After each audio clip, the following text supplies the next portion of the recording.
You ain't got the answer, Sway. Oh, gosh. Your mic is on? It's that God flow. I go searching for that Lago. Check. Mic check. Mic check. 1, 2, 1, 2. Oh, yeah, there you go. And this has been recording the whole time. I've seen that. That's why I've been very selective on what I've been saying. Check. You good? You can hear me? Yeah, I can Okay. hear you. Yeah, I think the world can hear you too. All right, cool. I look good on camera? Oh, man, you look great. Man, the presence of greatness. You know what I'm saying? Good to be here. My apologies, man. You know, I'm trying to get that bag. Go get that bag. You were saying earlier how you were there, like you remember it. Some of that stuff from when I broke my leg, I don't remember. Yeah. And so the parts I don't remember is like that. Like who was running. I remember looking up and I remember Oliver being right there. I remember James Hodges being right there because his leg was broken. He was on, he had a cast. Yeah. You remember Squeegee? So there was the little maintenance guy. Okay. They put me in the back. I remember them putting me in the back of that van. It was all alcohol in there. Yeah. And they laid me on top of the empty alcohol bottles. I remember sitting out there for a long time in the cold. What did you see? Okay, so, you know, we scout team, D. That's what I was playing. But I'm D'ing cats up, though. But anyway, we get to a point, and it was towards the end of practice, I remember I'm playing on the left side, and I think you were coming on the right side. I'm facing the offense, so you come on the right side. I see you make the cut, and then I see the ball get thrown, and then as soon as I turn around, you booking it, full speed, boom, boom, boom. I see your hands go up, you hit the pole, your body kind of like wrap around the pole, and then you was down. And I was telling you, like I just froze because I was like, oh shoot, what do I do? What, you know? And then I just got stuck in the moment, you know. And I was like, oh man, I hope he's okay. I started praying, all that stuff. But yeah, it was traumatizing. I don't think I ever talked to anyone about their experience in that moment. Yeah, it was just, you know, I think the deeper part of it was the fact that you and I had a personal relationship. So it was like seeing someone headed for something that you can't stop or prevent. Yeah. Because nothing I could have done. I couldn't run fast enough to tackle you. And then I couldn't yell fast enough for you to stop. Yeah. And it was just like, I froze. Yeah. You know, and then the fact that you went down and then you stayed down and then you needed help up and then it was, you know, so it was hard. And it's crazy because there's so many things about San Jose State that I don't remember. Yeah. But I vividly remember that because I was so close to it. Yeah, yeah. You know? And, so yeah, I think when you posted the video, I was like, I started looking for, I know what happened to you, so I started looking for which one of those guys was me. Yeah. And I think it was the one where I was headed your way and I stopped. And there's a guy in the video that did that. So you were on the field covering? I was on the field. Do you remember who was covering me? Obviously, it was nobody because you was wide open. You were wide open. That's bad. He's not gonna let you live this down. It was Mark. Polk? Oh, he's not gonna let you live that down. My bad, Mark. He's not gonna let you live that down. Didn't he play receiver too? Or did he play? I think in high school, I think he went both ways. Okay. Yeah, Mark was good, man. No, he was quick. Mark was legit. That boy was fast. All them Pope boys go. He has a son in the league now, right? I think he's headed to the league. Yeah. Okay. Yeah, I think he's headed to the league. He might already be there. I don't know. I haven't caught up, but yeah, man.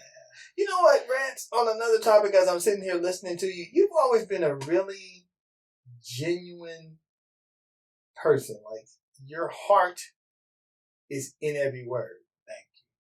You know what I'm saying? Thank you. Where does that come from? Well, first and foremost, any human accolades that I receive, I give all praise to my parents. Mm-hmm. They raised me well. You know, they're good people themselves, and so I just model myself after them. Each parent is unique in their own way. Obviously, we're all unique in that space, but they just taught me the value of respect and to listen first. And anytime I ever had an issue or a problem or a concern or, just something great going on, they always were attentive. They were always listening. So I just learned how to listen from them. And I'm a man of few words. I can talk, but I usually just like to listen. And then when I do speak, it needs to count for something. So I'm not one of those that's going to blab and ramble and, just talk for no reason. So everything has context to it. a purpose behind it. So, what would you feel you got from each that you carry forward? So, this is a pretty easy question. So, from my dad, I got that tough grit, hard work, hustle, innovative, creative, entrepreneur spirit, athletic. I got all that from him. But I also got the makeup of how to treat a woman, how she needs to be treated, and being, allowing her to be her person and not overstep that by having this machismo mindset.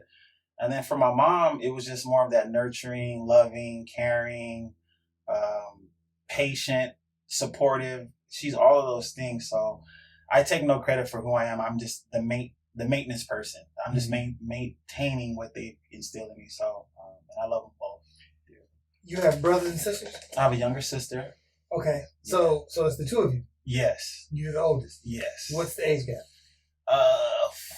Well, I just had a birthday in October, so it's now 5, but she has a birthday in March, so it'll be back to 4. Okay. So we're in that 4 to 5 year old. Are the two of you close?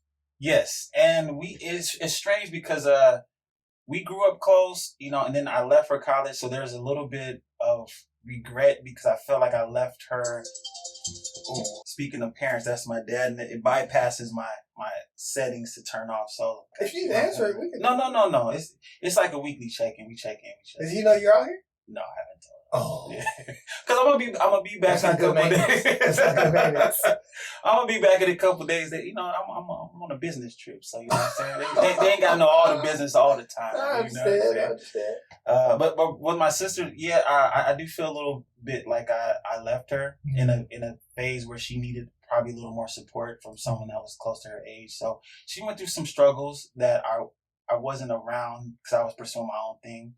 So, but we have been closer since I've been up there, and we talk every day, checking each other every day, and she's my best friend. So I just wish I could spend more time with her, being that I still live up north.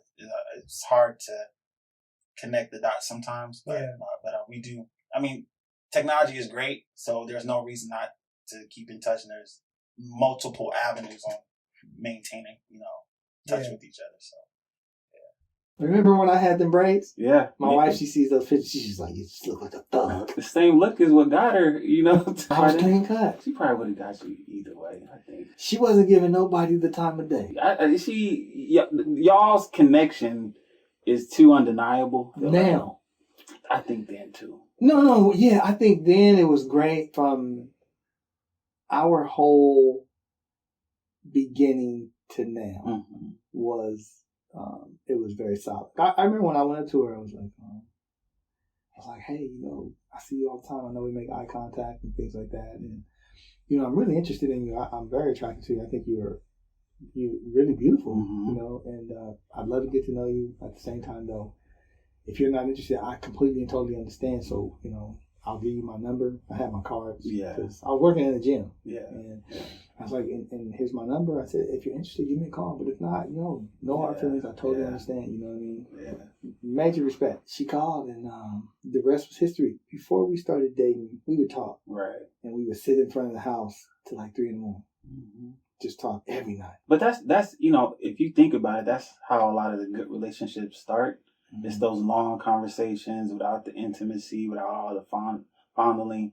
It's just getting to know the person. And I really truly believe that that's the best way to start a relationship, because I feel like how you start is kind of how you navigate, and ultimately, if it ends, that's how it ends. So if you meet someone in a bad space and y'all don't work out the kinks first, it's going to end in a bad space. So I just think that y'all took the right steps, and good for her for holding you back and giving you that Heisman stiff arm, you know what I'm saying? So yeah, and I when I met her, I felt that she was the right person for you, because the connection was like, it almost appeared like y'all had been dating a lot longer than y'all had been dating.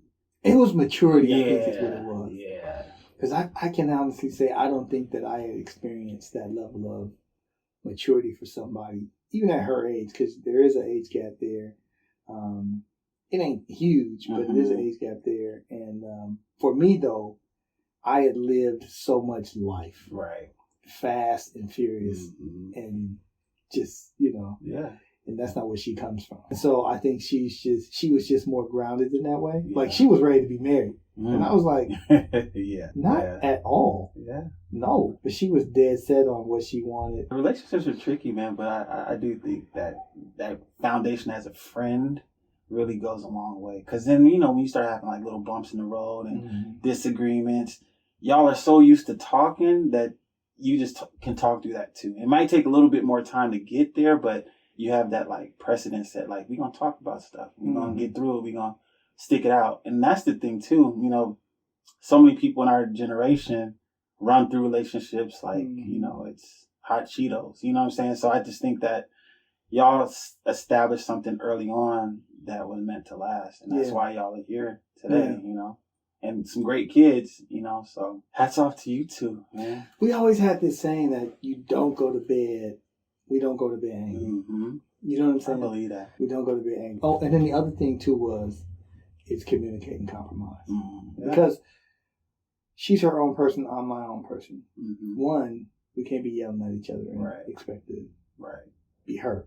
Definitely. Right? Yeah. And so the tough part too is though my emotion, it'll be flat in situations. I'm a guy. You know what I mean? So it's very easy for me to just kind of be like, okay. Yeah. Right. Deep down, I'm like, I'm listening to you. Yeah. But the reality of it is there. I do just think every guy gets to a point where you're like, you growling inside and you want to like shout out. At the same time, though, to keep the peace, you hold it in, which is not good. Right. So you have to find a way to convey that emotion without going over the top so that you can be heard. And at the same time, be open to the reality that they may not see it the way you see it. Yeah. It's true. It's true. And I've had a alternate experience in what you have in those situations. I've been told a couple times, oh, you're just too sensitive. Oh, you always want to talk about stuff. I'm like, why don't you want to talk about stuff? Right. You know what I mean? And ultimately those relationships didn't work out. So it's testament to the fact that one is, you're uncompatible with that person. Yeah. So there's that factor, but then it's like, if you can't talk through stuff, then what are we really doing? Like, how do we hope to sustain this thing if we can't even just talk about our disagreements or differences of opinion? And so for me, it's been a struggle, not to put anyone under the bus or nothing like that, but I just haven't met someone that can communicate to the place where we can we can go into stuff knowing it's going to be a rough road to trek because we both come from different places, but we always have the foundation like, oh, we'll talk through it. We'll have a discussion about it. I understand, agree to disagree kind of thing. And it's tough. And I think a lot of it comes from past experience, like you just said. People come out of bad relationships and expect bad to happen again. And then when you come different than that, it's foreign to them and they don't almost trust it because you're nice now, but wait till later. Now you're going to turn into something else. So those are things that I've dealt with, in past relationships is, just getting over that hump of like starting over and trying again and opening up. So I'm very careful when a woman is opening up to me because I know it comes from a place of vulnerability and trust and comfortability too, So yeah, it's hard. So if you got a good thing, hold on tight to it because it's hard. Yeah. It's hard. But at the same time, nobody's perfect. Right. So people come with flaws. Yeah. But sometimes the people with flaws haven't accepted their own flaws, but they want you to accept them. That's true. And that doesn't work because that person that you want to accept your flaws that you haven't accepted can never make you happy. Yeah, that's true. In business, you leave everything on the table. Right. Right? Right. We're going to get married. We're going to sign this contract. Did you put everything on the table like I did? Because part of putting everything on the table is the admittance that, I'm having these issues that I'm dealing with and I don't know how to deal with them. Guess what? I might have gone through that too. Yeah.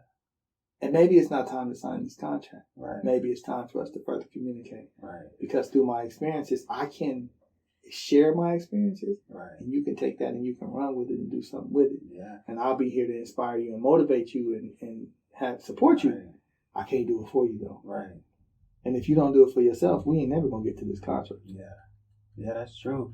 I was talking to my sister, and we get into some deep conversations too, and I came to the conclusion that a lot of people use relationships as crutches of not having to deal with the things that they're missing within themselves, right? Right. Because no one's a complete person. We've all been broken, and we're kind of trying to glue the pieces together with the best Gorilla Glue or whatever duct tape we can find, and so we're all just a fragile version of like our innocent self when we were young, and nothing disturbed us or, created any kind of, dysfunction in us. But then you go through relationships, you meet people, and then you start to kind of break pieces of yourself because of those interactions. And so I think sometimes people just jump into relationships hoping to, I didn't have a dad, so I need someone to give me that father figure. Mm-hmm. Or, this person cheated on me, I need someone to be loyal. Or, I don't get compliments, so I need someone to compliment me constantly. So they, instead of taking the time, and I had to learn this myself, like, my bad.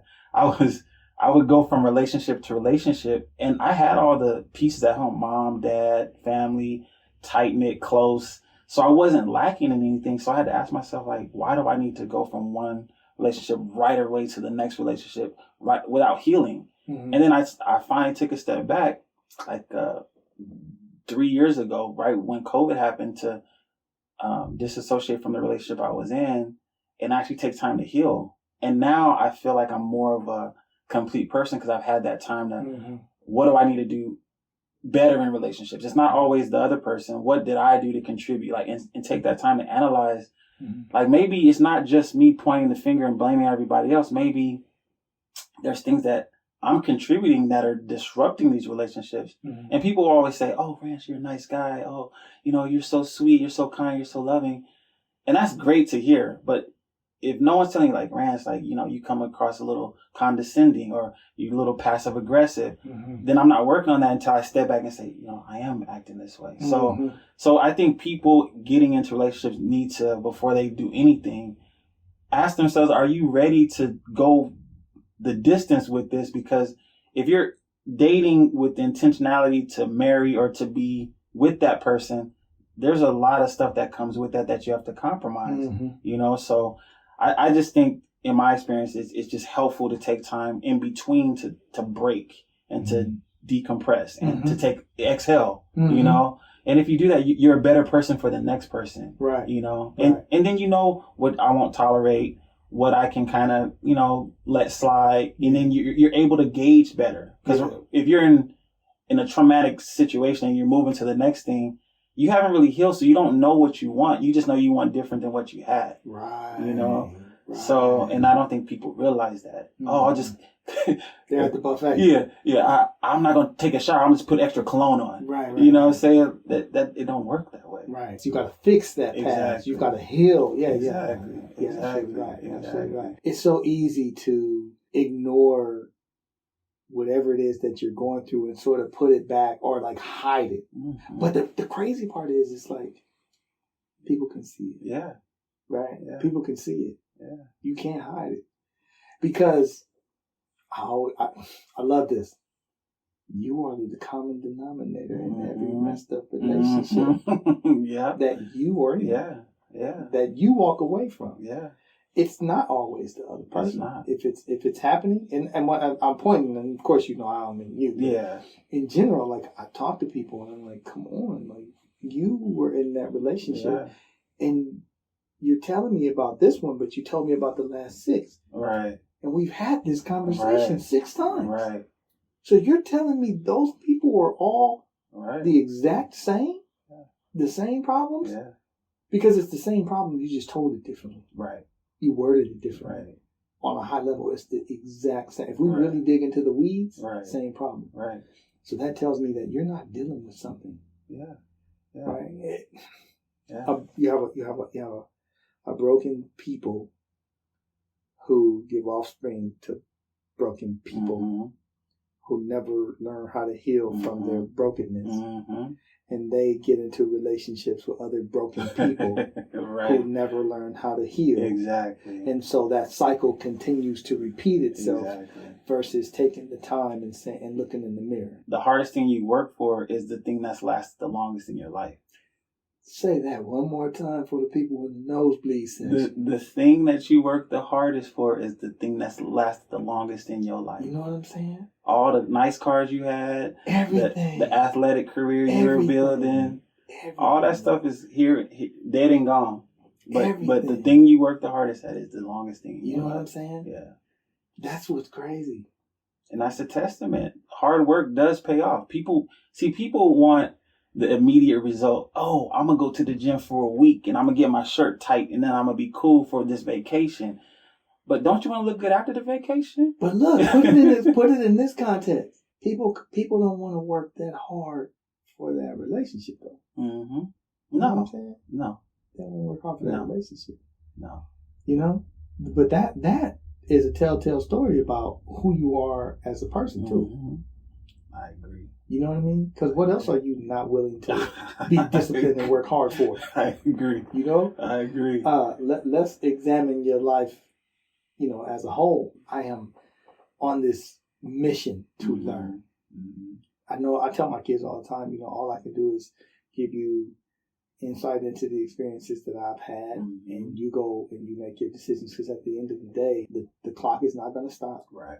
It's going to continue to go forward. So regardless of how uncomfortable a conversation makes me, regardless of how uncomfortable a decision that you makes me feel, I've done everything that I can do. Right. My daughter, she was in college. She's 18 years old, and she calls me and she goes, "Dad, don't get mad." She's like, "I know you love me. Don't get mad. Just hear me out." My mind didn't go anywhere dark. I'm just like, what's going on? You know what I'm saying? I thought she was going to tell me that she didn't want to be at that college anymore. So I was like, no big deal. We go somewhere else. But she loves it there. So she goes, "I need you to let me do me." And I was like, what does that mean? It punched me. It punched me hard. So I was like, what do you mean? I don't understand. And she's like, in everything I do, every decision I have to make, I always hear your voice. Mm-hmm.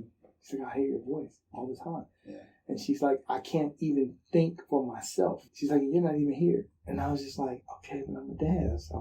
You should hear my voice. I raised you. Right. So you should hear my voice, hear your mom's voice. This is what we did, And she was just like, I find myself having to make decisions, and I'm trying to make a decision for myself that counts toward me, but I'm making my decisions based off of how you would go about the decision. It hurt, man. It still hurts. I'm not even gonna lie. It still hurts. At the same time, though, I had to accept the fact that my daughter is growing up. She's doing exactly what we're doing. My wife, she was like, look, Ty, basically what she was trying to ask is, she's asking for your permission to grow up. Yeah. She's asking for your permission to make adult decisions for herself. Right. We're not there.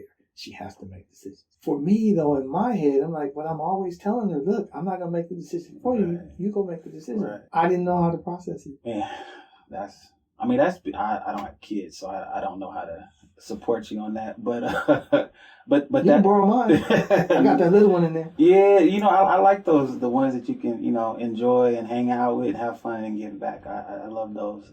Oh, he's very much that. He's very much that. Yeah, no, he's very personable when I walked in. It's almost like I felt like I had a welcome committee when I came over. Oh, that's good. The dogs sniff me, they improve, So, the welcome party was in full force, But yeah, man, I think too, nowadays, youth have more opportunities and more space and more words to use to vocalize and verbalize like their feelings. And I think when we were growing up, our only voice was being defiant, right? And it wasn't that we were trying to be defiant. We were just trying to find our way to grow up too. But it was like a harder ask to our parents because the generation was different that they grew up in.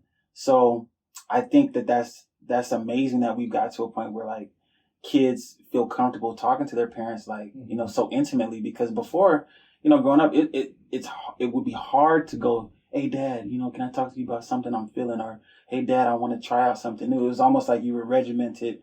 We're going to do it this way. This is how I do it. This is my house, and not that that's always bad, but not every kid can flourish that way. Mm-hmm. And I think that's why you have a lot of kids that run away from home or go out and just rebel, you know. So I think that you having that relationship with your children, it makes them more well-rounded people sooner than later. And even though she may not want to hear your voice all the time, the seed has been planted. So everything you've instilled in her is still there, but now she can, I don't think I should do that. And it's her voice, but it's your tutelage, you know? Yeah. So that I like the way you just said that. That helped. Yeah. I like the way you just said it. Because I talk to her every day. I still talk to her like literally every day. And there's still that where it's like giving advice, you know, and then there's times where she will say something and I'm like, okay, I'm going to treat you like an adult on that. And I'm going to say, no, I don't agree with you. This, that, or the other. You know, I like the way you said that. I've always told my kids, you have a voice. Use it. I know that experience of your voice being taken from you. Hell, when I was at San Jose State, my voice was taken from me. Right? You just shut down everything I've been doing my entire life. You know? As an athlete. I've been an athlete my whole life. This is all I know. Right? Granted, I've worked in companies and I've DJ'd and I've done all these different things, but this one right here has been my bread and butter. And so I know what it feels like to have a parent to take your voice away. With my step-pops, you know what I mean? So when I was growing up. So I know the damage that did to me. And so I never wanted my kids to ever go through any of that stuff. I never wanted to repeat the cycle that I had before me, whether it was this parent, that parent, or whatever. I wanted them to grow up and have a voice. And when they didn't use their voice, rather than me get upset, it was, no, we're going to stop. If I got to pull over, you're going to talk. You're not going to hold this in. I need you to communicate. Because for boys, little black boys grow up as little black boys who don't know how to use their voice. But the way they convey whatever they're feeling on the inside is through anger, resentment, bitterness, aggression. So I didn't want my sons to be that. And then through my daughter, I didn't want her to be seeking whatever it was that she needed from the male figure that in her life that she didn't get because it was handled incorrectly. That she goes out and she seeks that somewhere else, or she tries to fulfill that through alcohol, being for the streets, whatever. It's like, no, we're not going to do that. I'm going to be what I need. I'm going to be what I need to be and who I need to be for my kids. And what I need to be and who I need to be for my wife. And sometimes the hard part about that is, and I'm sure that most guys go through that, is you sometimes feel like you have to let go of some of who you are. But the reality in that, as I've kind of defined that for myself, is I'm not losing who I am. I'm growing. You know what I'm saying? I'm growing. So how can you lead? How can you be at this place in the family if you can't lead? You know, you look at all these mafia movies and movies where they show you these hierarchies and stuff like that. Those people at the top, whether it's mom or dad, they've gone through a lot. They've gone through a lot. And a lot of, I tell people that movies, a lot of times, they're showing you history before it happens. At least in technology. And then you have other movies where they draw from history in order to actually write the script. If you go back and you study it yourself, what you learn is that the hierarchy exists in families. Even when you don't see the matriarch, she's there. That's true. You don't see Paw. You don't, because he's still inside the tent. Wrapped around the fire with other men that are about to go out and handle this business for him. You don't get to the point where you're making those decisions by not letting go of. If he was still holding on to who he was as a teenager, as a young man, he would not be able to make old man decisions. You know, so I think for me, like, I define it as, I let go of some of myself. A lot of times my cousins and uncles and people who want to be around understand. I don't come around. I don't come around because there's no need for me to come around. My family is here. What do I need to be there for? I can love you from a distance. Right? Plus, love is 50-50. So, again, why do I need to come there? We can meet in the middle. I you know, when you're growing up and you're young and you have a lot of friends, you're like, okay, I'm gonna have a lot of friends when I get an adult. We're gonna do this thing. And then as you start getting older, your friend circle gets smaller, and then you start looking around like, man, ain't nobody around but me and my family. And I think, you know, for me, when I started noticing that, I was like, it feels like the walls are closing in on friendships and people will just leave for no reason. And I try not to switch up. I'm usually the same person. I'm human. So if I make mistakes, it's the flaw in me. You know what I'm saying? But, yeah, I've had friendships with people like 5-10 years in, all of a sudden just don't talk to me. Or I'm doing for people, helping them out, helping them get on their feet, helping them get established. Stop talking to me. Kind of like your situation you told me about. And sometimes all you want is like, what did I do? And you don't even get afforded that. So you learn to move on. So now I'm in a place where, like, if we cool, we cool. If we not, that's cool too. And again, going back to that healing phase, that was added to it. Like, how do you thrive without having people hit you up every day on your text message? So I used to go days and ain't nobody like me. I can't get one text message asking how I'm doing, but I'm sending all these texts to everybody else to see how they doing. So I started like, I'm going to stop. Yeah. Because I'm not going to chase validation from people that don't already want to validate me anyway in their life. So I'm like, maybe we ain't as tight as I thought we were. Right. And you learn to understand what it is. And it's never really easy because especially if you deal with people, like you want to have a friendship circle that, hey man, you want to go hoop? Hey man, you want to go to the movies? Hey man, let's just talk about life. And when you don't have that, you start feeling like, am I outcast? Like, am I not wanted? Am I just a detachable piece that's in people's life when they don't want to just toss it in the corner somewhere? Right. So I've learned to say, hey, Rance, you're a beautiful person. You have a sweetheart. In the mirror, the same thing you just said, look in the mirror. And I validate myself. Yeah. And then I come around people like you and like my family, and a few friends. And it's just like, that's all I need. Yeah. And when you realize all you need to get through life is probably already inside of you and you don't need another person to validate that, your life is so much different and it's so much better. And your eyes are open more wide. And now you take those risks because, like, if I fail, I tried. You know what I'm saying? And that's the place I had to come to.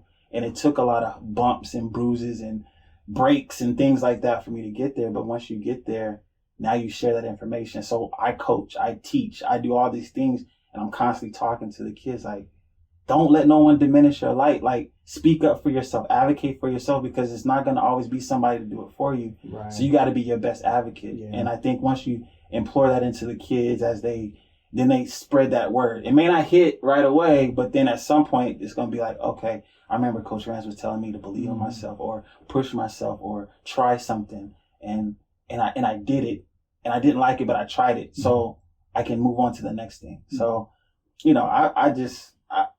a friend of mine told me, I was like, man, I wish I had kids. I was telling him, I wish I had kids. He's like, man, you've done more for other people's kids than you probably could have done for your own kids. And you've touched so many people. So when he said that, I was like, man, that's true. And sometimes it takes someone else to tell you that when you should already know that, but to remind you like, no, you're dope. You're cool. Yeah. You don't have to have kids to make an impact. Right. So if I have kids, I'm open arms. If I don't, I'm going to keep helping the ones that are out here already. Yeah. Yeah. And that's what I feel like we're all called to do in some space, in some way. I think I put it on myself. Like I've come from good stock. So for those kids that don't have the makeup to be successful, so to speak, on paper, I feel like being a resource to those kids or a bridge to those kids is what, I'm called to do specifically. So, there's for example, there's spaces that I've worked in that didn't have the resources that a predominantly, affluent neighborhood would have. Rec centers, parks, nice parks at that, a program. So anytime I go into a space that's deficient in access to, resources, I always try to be that resource. Yeah. Like right now, I'm coaching. And so I always tell the kids, like, if you want to play on the next level, you got to put the work in. But I will also be a resource to help you get there if I can. And I always tell them, I was a walk-on that was recruited, so to speak, but they didn't know anything about me until I sent them tape. Yeah. And that was me having my dad around to do that. Because if it wasn't for him, I would have never known to go through that route. I probably would have went to a junior college, messed around over there for a little bit. Been one of those guys that could have done something more, but then didn't, and then was stuck in town, And so, and no knock to people who stay at home, but I knew that I wanted more than just what was in front of me. Because I knew there's a bigger world than what we see on a day-to-day basis. So, so it's it's empowering to be able to be in a position to help other humans navigate. Because when I had a high school coach, they were cool, but like if you weren't, really in their favorites, you didn't get access to stuff. And I was like, if I ever coach, I'm never gonna be that person. So anything that like I said revolves around students, kids, empowerment, education, sports, academics, like I'm all in. Yeah. Because they need it, and they think, oh, I'm gonna just do the sport. Oh, you need academic first, because you may or may not play past this phase in your life. So get your mind right, get your books right, Yeah. And so a lot of people frame the whole high school experience, just the educational experience, very differently. Like people really focus on, hey, you got to get to school, you got to graduate, you got to do this work, and the kids they don't learn the value, like why that's important. It's like connecting the dots as to why it's important that you do this. It's not about your teacher. Right. It's not about your principal. Right. It has nothing to do with anybody. Right. It has everything to do with you. When you're talking about study habits, right? These are things that are going to play a huge role in your life down the road. Yeah. It has nothing to do with learning about George Washington. Right. Right. You know what I'm saying? It has nothing to do with learning about that stuff. Granted, learning history, knowing your history is extremely important. Know where you come from is extremely important, because of people with no history, they are lost. So you should know as much as you can, but that's you taking the initiative because of that. Yeah. But in terms of you going in there and learning, it has much more to do with you, your future, your ability to shape the discipline that it requires for you to be successful in life, for you to achieve the goals that you want to achieve. This is where you shape those habits. It has nothing to do with getting that piece of paper. The piece of paper satisfies what you have to do. Right? Because if it were really that important, then these schools would, some schools are picking it up where they're working on the financial, like budgets and teaching kids like real things that have to do with life. You know what I mean? That they could actually apply. Some schools are now doing it, but back in the days, we had home ec. Yeah. We had home ec. I was the coldest at making some pancakes. I couldn't sew to save my life. Yeah. But I killed some pancakes. Yeah. To this day, I can still kill some pancakes. I suck at making waffles though, but I can kill some pancakes. My little boy in there, he's the waffle genius. There it is. But it's very different. And then the JUCO thing, I hear what you're saying about that. I went to a JUCO, so I've seen people get lost at JUCO who had a gang of talent. Amazing, could have went far, but they didn't. But another thing you mentioned is you mentioned time and how you spread yourself thin. And there's something that I know about you that I did want to talk about, and I didn't want us to walk away without talking about this. Okay, you got to go into the music, bro. Oh man, honestly, it's more of a hobby than anything. Really? Yeah, like I said earlier, I'm a man of few words, but I got a lot to say. Mm-hmm. And so I usually internalize or externalize my internal feelings through music. And that's just my release and my go-to. And now that it's in the convenience of my bedroom, I have no excuse to go in there and release. And the point of anything that I do musically is just to inspire, encourage, uplift. Mm-hmm. I love a good vibe. So it's always going to be a good vibe. It's always going to be a positive experience. I always big up the ladies, because I feel like there's a lot of music that, calls them things that I wasn't taught to call women. I don't treat women in certain ways that music is, expresses.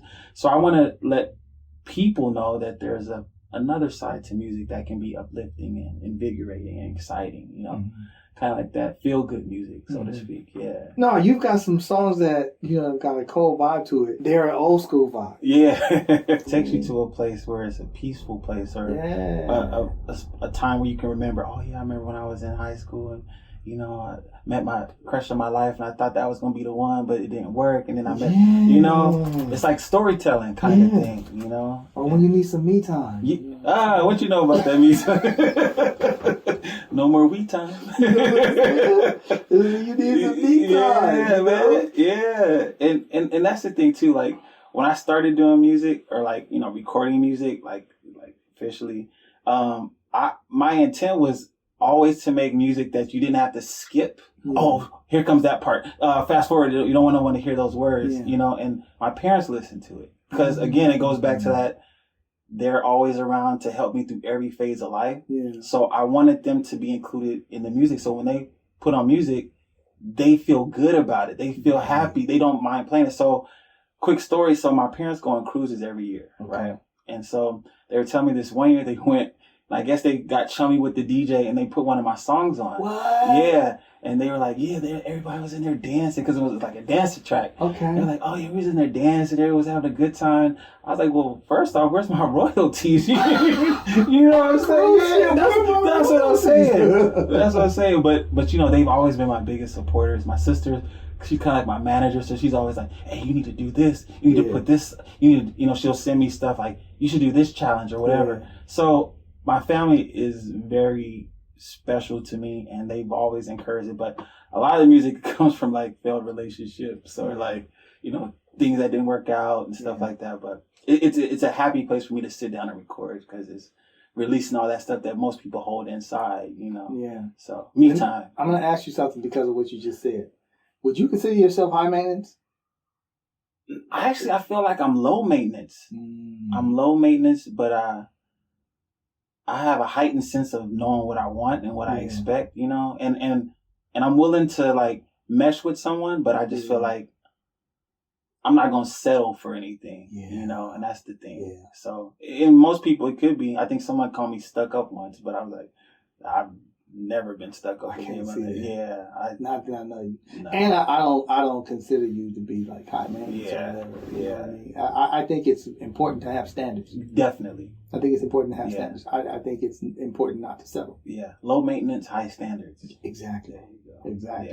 Yeah. And so if a person has a problem with that, they shouldn't even be a part of the conversation to begin with. No. And it's like that employee that wants all this stuff but does little to get it, and then they kind of weed themselves out. It's kind of like that in relationships too. Like they kind of weed themselves out of like, this is too much. I can't do that. And then it's like, okay, keep going, scraping the bottom of the barrel if you want. Do you perform your songs? Or have you performed them for people? I used to, like before COVID, like, so I started recording like in 2007, like in the studio. Mm-hmm. Before it was like on the karaoke machine or like just writing stuff down. So prior to me leaving to go to San Jose State, I did a couple of things in my church. Okay. Like back then we did like teen night, stuff like that. So we performed. But yeah, I've done some clubs back in the day, a couple of like pay to play things that, you know, were kind of a rip off. But I've always tried to put myself in like a festival space. Haven't really got to that spot, open mics. So I've done a couple of things, you know, recorded a couple of videos or whatever. But I don't know. It's more passion projects for me. And tributes. Like I have a song that I haven't released yet, but it's called Ben Bay, like Been Bay. Mm-hmm. So like I was born in Southern California, but I feel like I was groomed and polished in the Bay. Yeah. So it's kind of like a tribute to the Bay, saying like I come from the IE, but you know I reside in the Bay, kind of thing. So yeah, so it's all fun stuff. When you gonna release that song? Man, I'm gonna say probably top of the year. I got a couple of things that are gonna release in between now and then. So now, are you doing your own beats? No, I actually lease all my beats. I mean, I have a couple people that I go to that provide some beats every now and then. But you know, the thing about the music, man, I've never really had like a team, or I've never really had a lot of like videography or anything like that. So I'm hoping to tap more into the visual side of it, because I think that's where we are now with music, is that people need to see something to kind of believe it or jump on board. So, so it'll come out first of the year, sometime around there. And my hope is just to have some visuals along with it, just as a, you know, to add to the tribute. And it's just a fun party, bouncy track, you know, so it'll be something I think people can appreciate from my perspective, being someone that wasn't from the Bay, born in the Bay, but grew to love the Bay and calls it its home, you know. So yeah, I think, you know how like they, you know, professional athletes that make it and retire, they deal with that disconnect of retirement differently than guys who maybe wanted to make it, never made it. We had to deal with that detachment a lot sooner.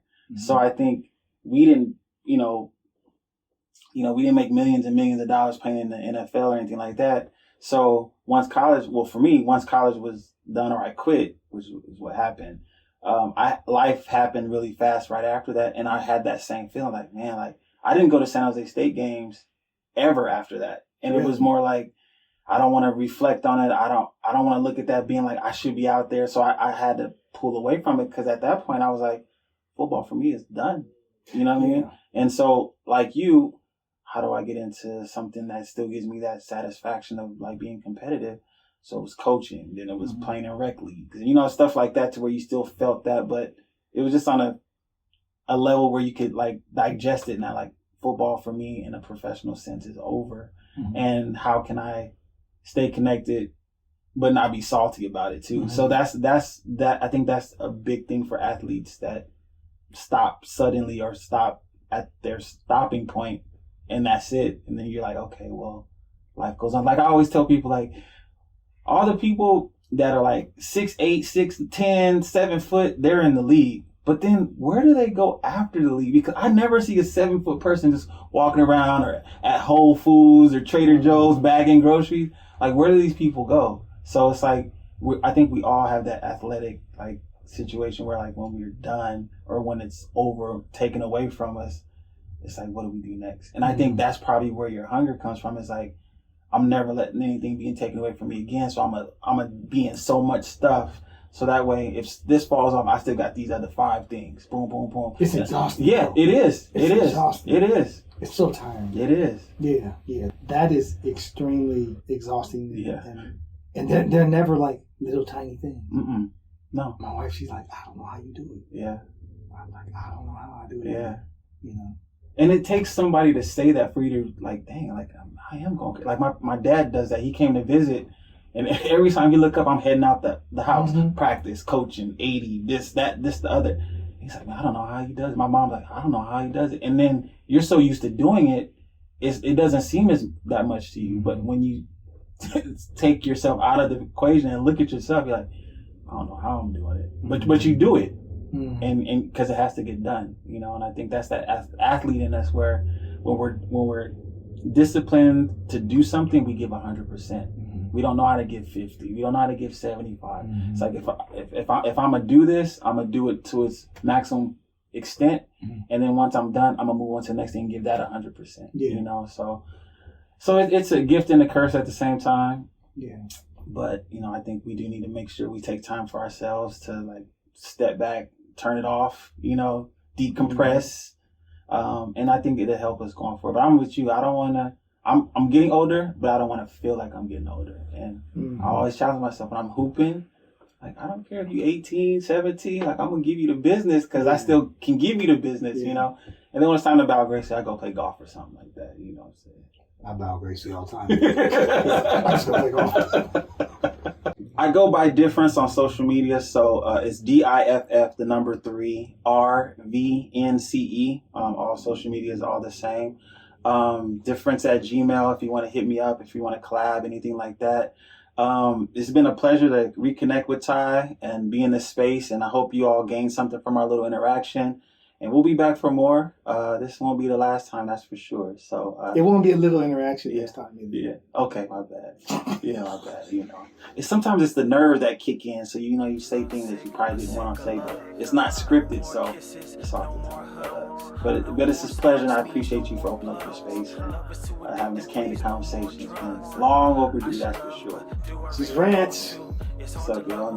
You know, I hope you'll join us next time for when we have our next interview. I'm down. Yeah. I'm TB Elevates. I'm Ty Pinkney. We'll be back. Yeah. Appreciate you, bro. Oh, yeah. Peace.